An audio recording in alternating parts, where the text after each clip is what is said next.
అంబురాతుడు గారు, అంటే మీరు ప్రజా ఉద్యమాలు చూశారు, ముఖ్యంగా కొన్ని సామాజిక కార్యక్రమాల్లో చాలా విస్తృతంగా పాల్గొన్నారు. కానీ తెలంగాణ ఉద్యమంలో సబ్బండ వర్గాలు పాల్గొన్నాయి అనే విషయాన్ని వాస్తవం. అన్ని వర్గాలు అంటే కలంకారులు, జర్నలిస్టులు కలం వాడారు, లాయర్లు విస్తృతంగా పాల్గొన్నారు, ధర్నా చౌక్ కేంద్రంగా అనేక ఉద్యమాలు చూశారు.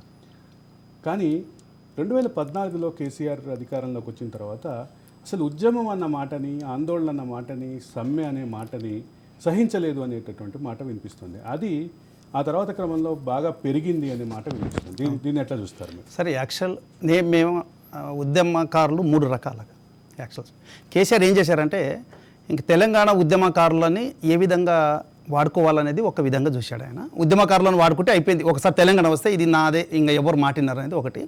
రెండవది ఒక భాగం ఏం చేశాడంటే ఇప్పుడు ఒక మాట చెప్పారు, ఒక ఓటమి 100 కారణాలు, 100%. అంటే ఏం చేశారు, 100 తప్పులు మేము చెప్పారు దీంట్లో. ఇప్పుడు మీరు చెప్పారు, ఎంప్లాయీస్ పాల్గొన్నారు, మీడియా వాళ్ళు పాల్గొన్నారు, స్టూడెంట్లు పాల్గొన్నారు, ట్రాన్స్జెండర్ కూడా పాల్గొన్నారు.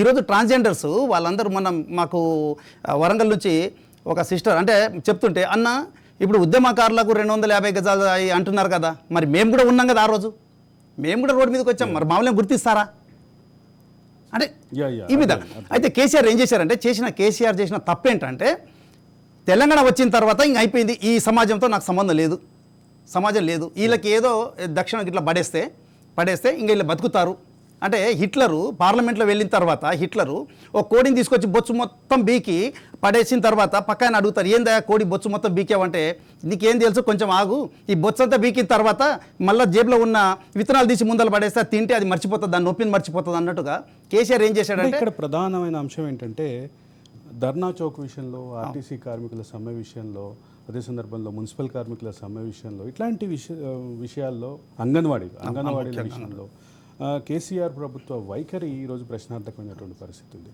అదే సందర్భంలో ఉద్యమ నేపథ్యం ఉన్నటువంటి పార్టీ అసలు ఉద్యమం అన్న మాటని, ఆందోళన అన్న మాటని, ధర్నాలు అనే మాటని కనీసం అంటే ప్రజల నుంచి వచ్చినటువంటి అసహనాన్ని ప్రదర్శించుకునే ఏ రకమైనటువంటి అవకాశాన్ని సహించలేదనే మాట. దీన్ని ఎట్లా చూస్తారు? ఆయన ఏమనుకున్నాడంటే ఉద్యమాలు అంటే మళ్ళీ తెలంగాణ రాలేదనే భ్రమలో ఉంటారు.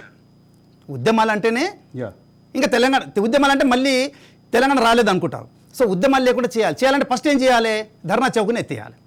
ఎక్కడ చేస్తారు ధర్నా చౌక్ని ఎత్తేసాం అనుకోండి, ఎక్కడ చేస్తారు? ఇప్పుడు కాంగ్రెస్ గవర్నమెంట్ వచ్చిన తర్వాత ఇప్పుడు ప్రజా దర్బార్ పెట్టారు, ప్రజలను కలవడం.